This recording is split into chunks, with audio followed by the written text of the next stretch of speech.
Donald Trump, the fascist hired himself. For the last 2.5 years, they smeared people like myself and people like yourselves and said that we were radical, said that we were wrong, and yet we persevered. But now I can easily say f them because I'm no longer alone. Neither are you. Donald Trump himself is not the disease of our politics. He's just the worst symptom of the disease of our politics. Now, I know it was hard to tell, but the last person who was speaking was the candidate, almost also at a fever pitch. So they are together, no matter what that candidate says. He said he just wanted a kind of a different voice on the campaign trail with him. Oh, no, you guys are close. Radical left influencer Hasan Piker was the first man you saw there deepening the divide among Democrats headed into the midterm elections. Last night, appearing on stage at 2 Michigan campaign rallies with the Senate candidate Abdul El-Sayed. Some moderate Democrats have condemned Piker for his long history of offensive and anti-Semitic comments like this. This is so insane. America deserved 9/11, dude. I'm saying it. I don't have any sort of patriotism in my heart for for America, but just in general. It doesn't matter if rapes happen on October 7th. Like, that doesn't change the dynamic for me even this much. So he's anti-American and he's proud of it. No place in his heart for this country. That's not enough for El-Sayed to keep his distance, to say that he and Piker are not together. Piker has millions of online followers that could translate to voters.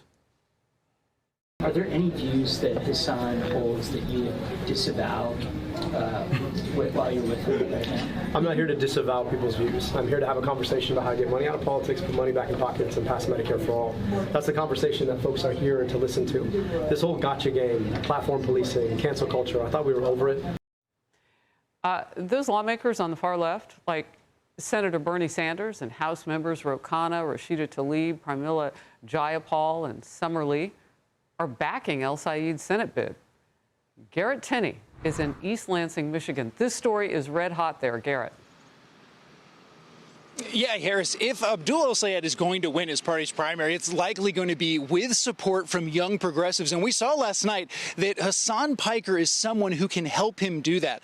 Hundreds of students lined up and packed into these rallies, and they ate up the anti-war, anti-capitalist, and anti-establishment messages from both Piker and El-Sayed. Here's a bit of what some of those students told us.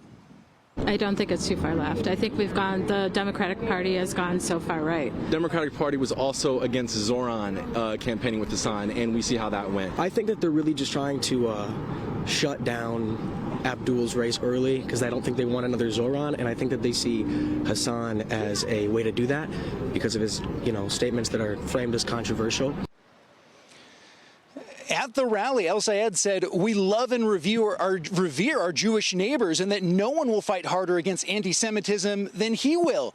But at the time, he was also campaigning with Piker, who even some Democrats describe as an unabashed anti-Semite. After the rally, El-Sayed told me Piker's audience is more important than the streamer's controversies. I do know that the people who listen to Hasan are engaging in good faith. They want a way forward into our politics. Do I agree with everything he said all the time? The guy streams for 8 hours a day. You could take a lot of things out of context he said that I disagree with. And at the same time, I want to have a conversation about the things we do agree with. National Democrats are really concerned that while Piker could help Democrats win this primary, or El-Sayed win this primary, when it comes to the general election, they are concerned that that relationship could hurt their chances of holding on to the Senate seat. Both Piker and El-Sayed told us last night that is not something they are worried the least bit about happening. Harris? Garrett, thank you very much. I want to bring in focus now. Clay Travis, OutKick founder. Look, you are an expert in the digital world, and you're also a lawyer. So I have to ask, when you hear Hasan Piker say there's not any kind of a place in his heart for America, there's no confusion around the fact that we are not the country that he loves.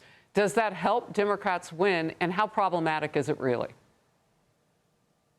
I think, sadly, it probably does help Democrats win a primary because there are a lot of Democrat voters that don't like America and think America is an evil on the global stage. And what I think this is symptomatic of, Harris, is a desperate attempt to connect with online, particularly male audiences. There are no normal male Democrats. We've talked about this a lot. If you look at the overall breakdown of gender, Democrats are hemorrhaging support with young men. And so as a result, they're recognizing that they have an issue. The problem is, I don't think they're addressing why they have that issue, which is they turn their back on the idea of traditional masculinity. And so they are sort of desperately flailing to try to connect with an audience they don't really understand. Now, what I think is actually super significant about this race, Harris, is Michigan is an empty seat, right? There is no incumbent. There's a Democrat primary, and this guy, this is important. Leave aside whatever Piker may or may not have said. We know El-Sayed, this came out, and I think it should be a bigger story than it was. He, on tape, was caught discussing with his top advisors the fact that he didn't want to talk about us killing the Ayatollah in Iran because too many people that would otherwise support him were upset about the fact that the Ayatollah was gone here in the United States. I think Mike Rogers is the Republican candidate here, and I would encourage Democrats to go out and support El-Sayed, to get behind everything that Hasan Piker has said about not loving America and believing that Jewish people are responsible for what happened on October 7th. Because guess what? The average swing voter in Michigan is not going to respond well to this, Harris. And remember, if Michigan goes red, if Mike Rogers wins this race in Michigan, the map is over for Democrats. There is no way that they can even contend in the Senate if they lose Michigan, Georgia, or New Hampshire, three battlegrounds where it's a blue Senate seat right now. This, to me, is a big story. I think lots of Republicans should want these guys to campaign everywhere, and I encourage El-Sayed to be the nominee because I think he'll lose to Mike Rogers, which would be a big win for Trump and Republicans and Mike Rogers. Look, when you say, or when you hear Abdul El-Sayed say, you know, one of the reasons this guy is so powerful next to him is because he streams for like 8 hours a day. And while he might not, yeah, you stream for 8 hours a day. And he said, I may not agree with everything he says. I don't know if that's the person. Shouldn't you do most of the talking as the candidate?